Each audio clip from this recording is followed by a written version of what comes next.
বাংলার এক ছোট্ট গ্রাম, নাম তার সোনারপুর। সেই গ্রামের এক গরিব কৃষক ছিল, নাম গোপাল। গোপাল প্রতিদিন ভোরে উঠত, নিজের ছোট্ট জমিতে চাষ করত। কিন্তু বছরের পর বছর সে ঠিকমতো ফসল তুলতে পারছিল না।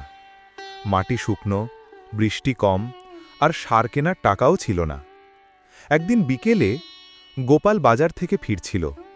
পথে এক বৃদ্ধ সাধু তাকে ডেকে বলল, বাবা, একটু জল দেবে?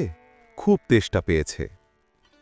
গোপাল নিজের কাঁধের কলসির জল দিল। সাধু জল খেয়ে হাসলেন, তুমি ভালো মনের মানুষ, তোমাকে একটা উপহার দিচ্ছি।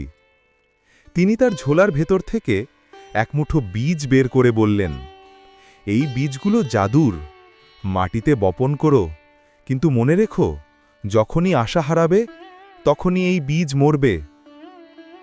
গোপাল প্রথমে অবাক হল, কিন্তু বীজগুলো নিয়ে গেল। পরদিন ভোরে সে জমিতে বীজগুলো বপন করল। তারপর প্রতিদিন মাটি খুঁড়ল, জল দিল, যত্ন নিল। দিন গড়িয়ে সপ্তাহ কেটে গেল, কোনো চারা গজালো না। গ্রামের লোকেরা হাসাহাসি করল, এই গোপাল পাগল হয়ে গেছে, জাদুর বীজ বপন করছে। কিন্তু গোপাল হাল ছাড়ল না। সে প্রতিদিন মনে বলতো, আমি পারব, আমার ফসল উঠবেই। একদিন সকালে সে দেখল জমির মাঝখানে ছোট্ট সবুজ চারা গজিয়েছে। কিছুদিনের মধ্যে সেই চারা গাছ হয়ে উঠল, আর কয়েক সপ্তাহ পরে জমি ভরে গেল সোনারি ধানের শীষে।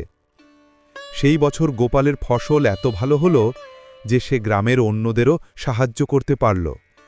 সেই বৃদ্ধ সাধু আর কখনো ফিরে আসলেন না। কিন্তু গোপাল বুঝে গিয়েছিল,